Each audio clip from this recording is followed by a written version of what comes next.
anywhere that showcases art on that kind of grander scale, just because I feel like that's an entire audience that I haven't really reached as yet. And I would love to see, I would be passionate to see my work in something like that.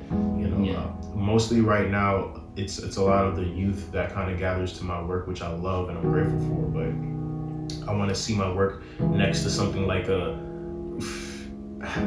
probably get killed for saying this, but like a Van Gogh or something like that, you know what I mean? Like, if I can see my work next to that, that would be crazy. Yeah. But I envision that. Like, I can envision that too. Love your process. I wouldn't look at that and be like, oh no, he's not. Like, it's not possible. You never do that. No. Don't ever think like that.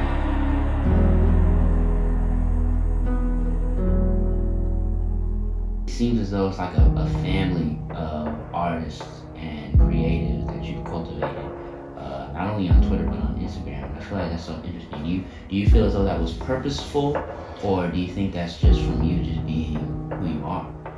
That's really just from me being myself, honestly. I mean, anybody that kind of knows me knows I'm a nice guy, like I'm personal and stuff like that, just in general. Yeah. If you have something going on, I'm always down to talk.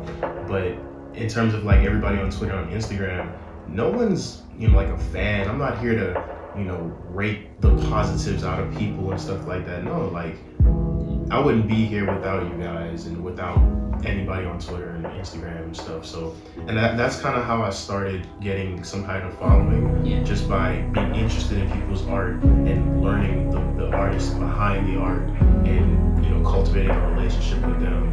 And then they'll be like, hey, you want to come in this group chat or something like that? It's a whole bunch of other artists that like your stuff, and then boom, it grows into like a bigger family. That's kind of how it is when it comes to my social media and stuff. So I like it more so like that, so I can talk to people and they respond, instead of just being like, hey, I'm selling a shirt, buy it. Like, no, I don't want to do it like that. When I first started doing this, it was actually to make a album cover for like a producer album. Wow. Yeah, I was making beats and a ton of them, and I had these songs, and I was like, hey, let me make a whole project out of it.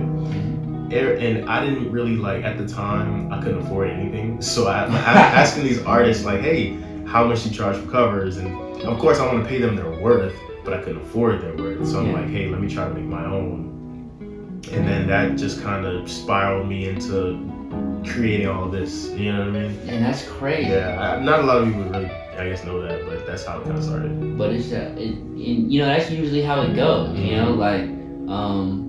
You feel as though you want to do this one thing, you try it out, and then that gets you to learn this new thing, and then you're like, wow, well, I'm really good at this new thing. You know what I mean? Like, it just kind of flows once you start just doing something